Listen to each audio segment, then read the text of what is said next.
صل على محمد وآل محمد.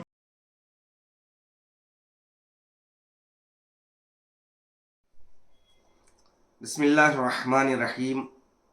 الحمد للہ رب العالمین. الصلاۃ والسلام علی رسولہ الکریم وآلہ الطیبین الطاہرین. ناظرین محترم، السلام علیکم. ہماری گفتگو کا موضوع ہے معصومین علیہم السلام کی مائیں. ہم نے یہ طے کیا کہ انشاءاللہ معصومین علیہم السلام کی ماؤں سے متعلق سلسلہ وار گفتگو کریں، کیونکہ ان سے متعلق بہت کم گفتگو ہوئی ہے، اور ہمیں ان سے متعلق جاننا اس لیے بھی ضروری ہے کہ وہ عظیم خواتین ہیں یہ، جن کے ارحام طاہرہ کو پروردگار عالم نے اپنے خاصان خدا، اپنے خاص بندوں کو اس دنیا میں بھیجنے کے لیے وسیلہ قرار دیا ہے.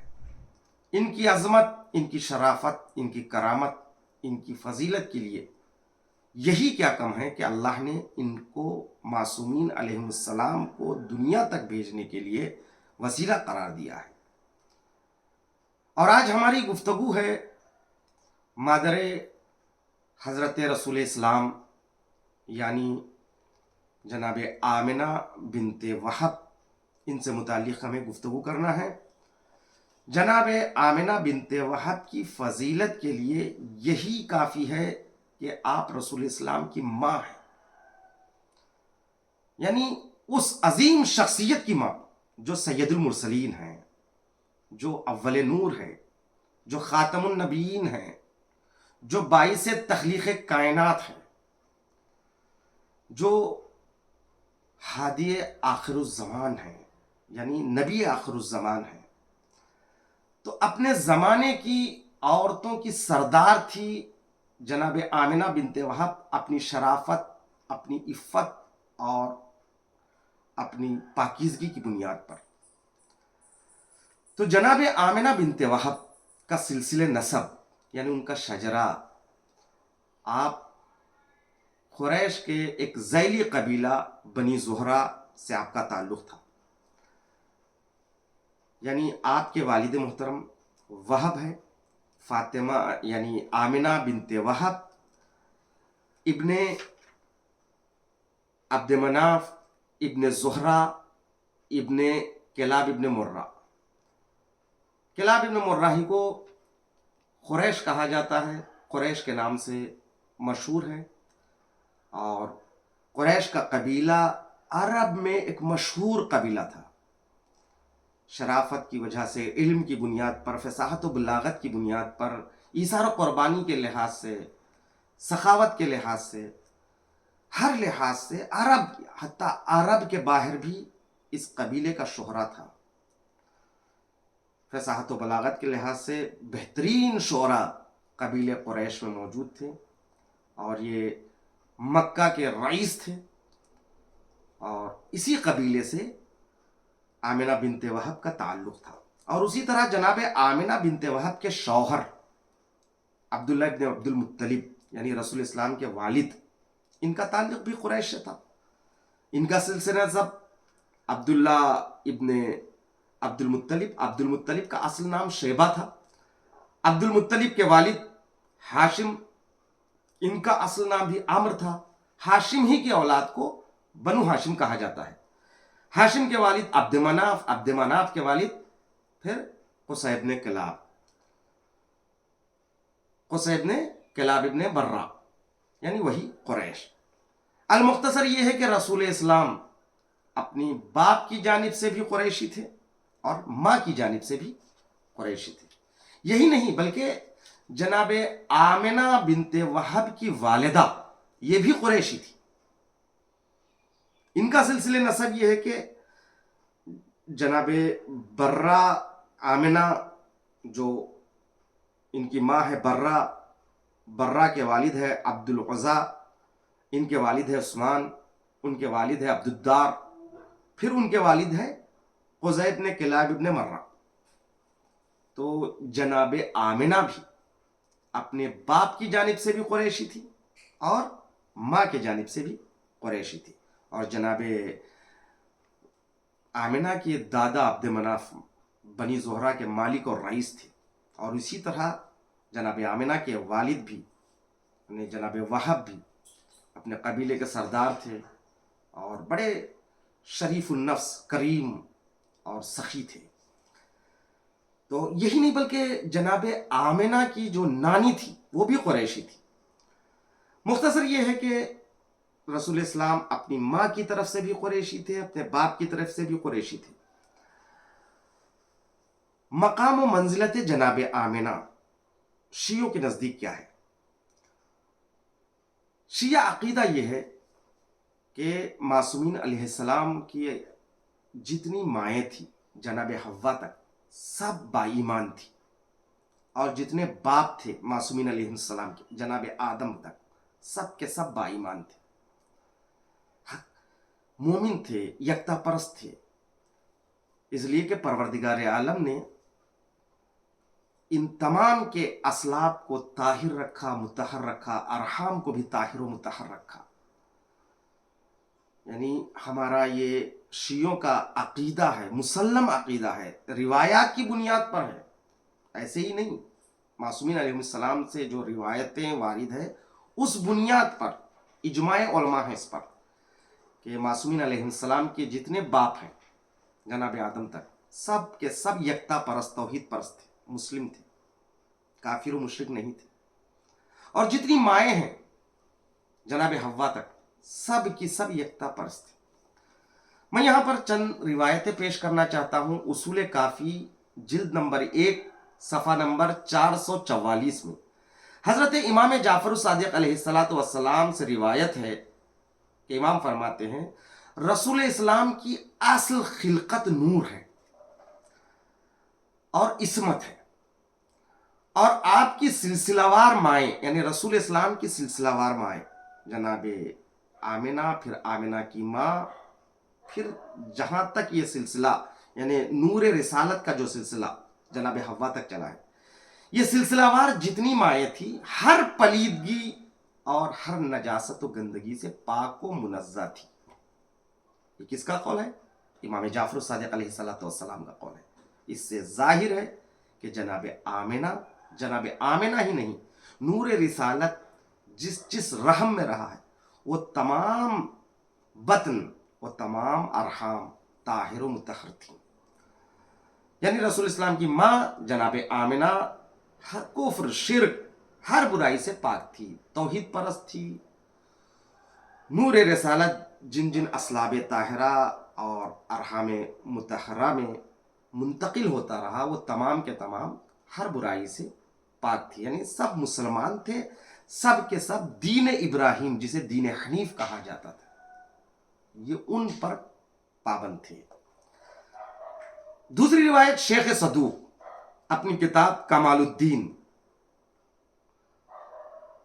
جلد نمبر 1 صفحہ نمبر 391 یعنی 391 صفحہ میں مولا کائنات سے حدیث نقل فرماتے ہیں، مولا فرماتے ہیں خداوند کریم نے ہمیں کریم رحم اور پاک ماں کے بطن میں قرار دیا تاکہ ہم میں سے کوئی گناہ سے، پلیدگی سے آلودہ نہ ہو، اس لیے کہ مصداق آیت تطہیر ہے، ہر پلیدگی سے، ہر گناہ سے، ہر برائی سے یہ دور ہے، تو ممکن نہیں ہے کہ پروردگار عالم ان کو دنیا میں بھیجنے کے لیے ایسی عورتوں کو منتخب کرے جو عورتیں کفر و شرک میں ملوث رہی ہو۔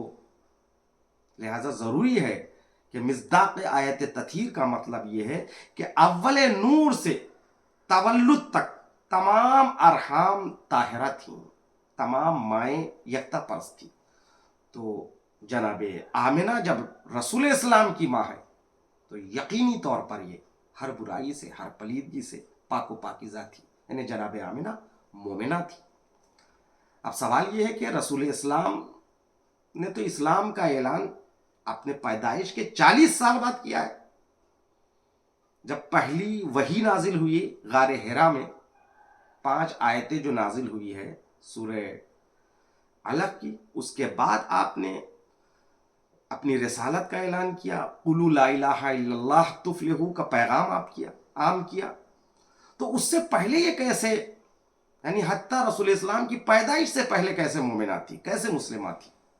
تو آپ دین ابراہیم پر پابند تھی، دین ابراہیم پر پابند تھی، جسے دین حنیف کہا جاتا ہے. تو یہ دوسری روایت ہے شیخ صدوق کی. اور تیسری روایت اوائل المقالات صفحہ نمبر 46 یعنی 46 میں شیخ مفید علیہ الرحمہ نقل کرتے ہیں، جس میں رسول خدا سے حدیث ہے. آپ نے فرمایا خداوند عالم نے مجھے پاکیزہ ماؤں کے رحم میں قرار دیا، یہاں تک کہ آخر آمنہ کے بطن مبارک سے میں پیدا ہوا ہوں. تو رسول اسلام کی اس حدیث سے بھی واضح ہے کہ جناب آمنہ بنت وہب مومنہ تھی، پاک دامن تھی.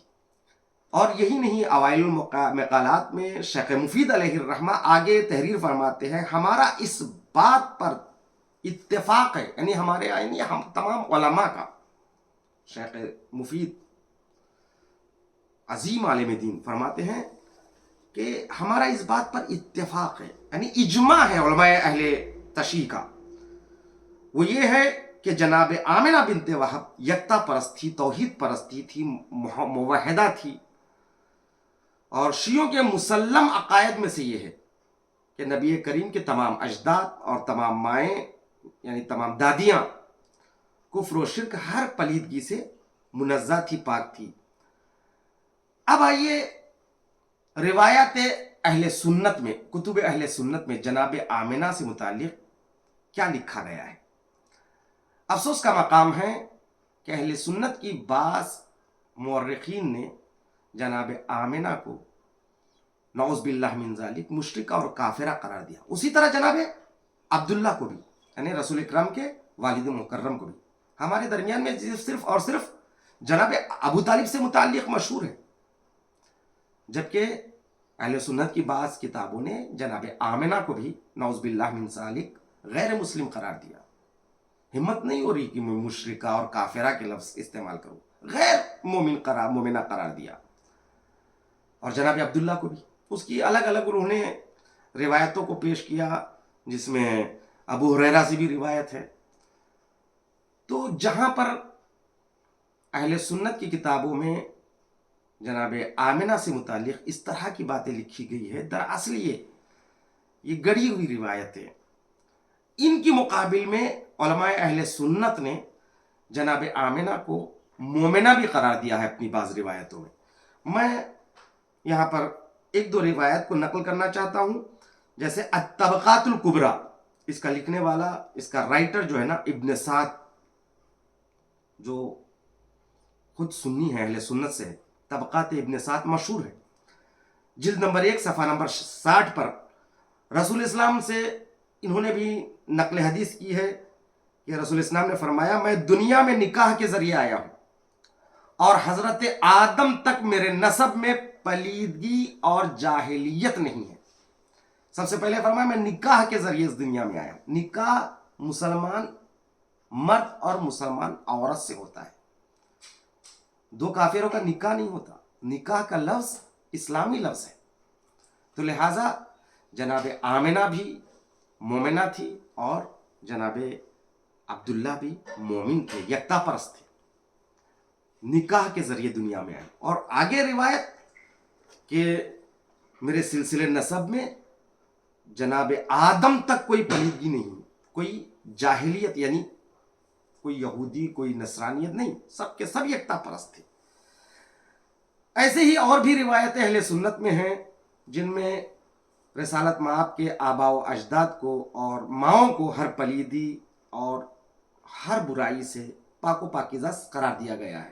جو روایتیں رسول خدا کی ماؤں سے متعلق جو شرک اور کفر کی طرف اشارہ کرتی ہے، ان تمام کو بعض علماء اہل سنت نے اختلافی قرار دیا اور بعضوں نے ضعیف قرار دیا ہے. اس کا مطلب گڑی ہوئی وہ حدیثیں ہیں. تو ہمارا علماء اہل تشیع کا اس بات پر اجماع ہے کہ جناب آمنہ، صرف جناب آمنہ ہی نہیں، معصومین علیہ السلام کی تمام مائیں صرف معصومین علیہ السلام کی مائیں نہیں بلکہ جناب حوا تک جو یہ سلسلہ چلا ہے وہ تمام کی تمام موحدہ تھی اور یکتا پرست تھی. یہ اتفاق علماء اہل تشیع ہے. مگر اہل سنت کے پاس اختلاف ہے. بعض نے جناب آمنہ کو مومنہ مانا ہے، بعض نے اس کی مخالفت کی ہے. اب آئیے جناب آمنہ بنت وہب کی ولادت کب ہوتی ہے؟ تاریخ و سیر کی کتابیں جناب آمنہ بنت وہب کی ولادت کی تاریخ اور سال سے متعلق خاموش ہے، یعنی کچھ لکھا نہیں ہے. لیکن تجسس اور چھانبین سے پتہ چلتا ہے کہ جناب آمنہ کی جو شادی ہوئی ہے وہ یکم عام الفیل سے 1 سال پہلے ہوئی ہے. یکم عام الفیل میں رسول اسلام کی ولادت ہوتی ہے. رسول اسلام کی ولادت سے 1 سال پہلے جناب آمنہ اور جناب عبداللہ کی آپس میں شادی ہوتی ہے. تو یکم عام الفیل کہتے ہیں، عام عین سے ہے، عام معنی سال، فیل معنی ہاتھی. عام الفیل اس لیے کہا جاتا ہے کہ یہ وہ سال ہے جس سال دمشق کا یعنی شام یعنی یمن کا بادشاہ صنعاء جہاں کا ایک بادشاہ تھا، اس نے چڑھائی کیا مکے میں تاکہ کعبے کو نیست و نابود کر دے، اللہ کے گھر کو مٹا دے، تاکہ اس نے جو بتکدہ بنایا ہے لوگ اس کی تعظیم و تکریم کے لیے آئے، اس کی عبادت کے لیے آئے. اس نیت سے اس نے ایک ہاتھیوں کا لشکر لے آیا تھا، کعبے کو ڈھانا چاہتا تھا. اور اللہ تعالیٰ نے ابابیل کے ذریعے، جو چھوٹے چھوٹے پرندے، ان کے چونچوں میں چھوٹے چھوٹے پتھر کے ذریعے، ابابیل کے ذریعے ہاتھیوں کے لشکر کو تہس نہس کر دیا. اور یہ واقعہ اتنا مشہور ہے کہ 30ویں پارے میں سورہ فیل موجود ہے. اور یہ واقعہ عرب میں مشہور ہوا، عرب کے باہر مشہور ہوا. اور اسی سے سال کا آغاز یکم الفیل، عام الفیل یکم، عام الفیل دوم، عام الفیل سیوم، یعنی پہلی عام الفیل، دوسری عام الفیل، اس طرح تاریخ آگے بڑھی. بعثت تک یہی تاریخ عرب میں چلتی رہی ہے، بعثت رسول تک. تو عام الفیل کے ہی سال رسول اسلام کی ولادت ہوتی ہے. رسول اسلام کی ولادت سے 1 سال پہلے یعنی یکم عام الفیل سے 1 سال پہلے جناب آمنہ کی جناب عبداللہ سے شادی ہوتی ہے. اور بوقت شادی جناب آمنہ کی جو عمر بتائی جاتی ہے وہ تقریباً 23 یا 24 سال، یعنی اس طرح سے رسول اسلام سے ان کی ماں جناب آمنہ 24 یا 25 سال بڑی تھی. اور جب رسول اسلام مبعوث برسالت ہوئے 40 سال کے بعد، جب پہلی وحی نازل ہوئی، رسالت کا اعلان کیا، اس وقت یعنی رسول اسلام کی عمر 40 سال تھی. یعنی بعثت سے تقریباً 64 یا 65 سال جناب آمنہ بنت وہب کی ولادت باسعادت مکہ مکرمہ کی سرزمین پر ہوتی ہے. یہ ہے جناب آمنہ کی تاریخ ولادت، یعنی تقریباً عام الفیل سے 24 یا 23 سال پہلے ہوتی ہے. اور بوقت ولادت، بوقت ازدواج 23 یا 24 سال کی تھی. جب ماں بنی تھی اس وقت 24 سال کی تھی. اب آئیے جناب آمنہ بنت وہب کی شادی جناب عبداللہ سے کیسی ہوتی ہے؟ جناب عبداللہ ابن عبد المطلب،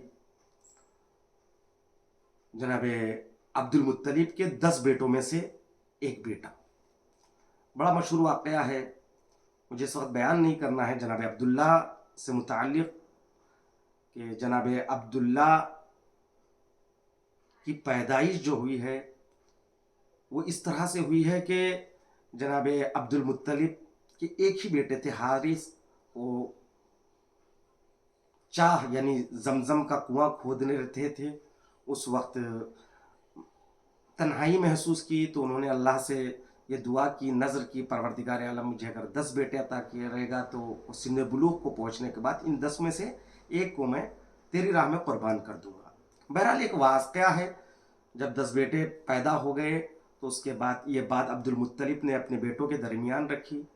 تو بیٹوں نے کہا آپ مختار ہے، آپ اپنی نظر کو پورا کیجئے. تو قرعہ جب نکالا 10 بیٹوں میں سے جناب عبداللہ کا نام نکلا.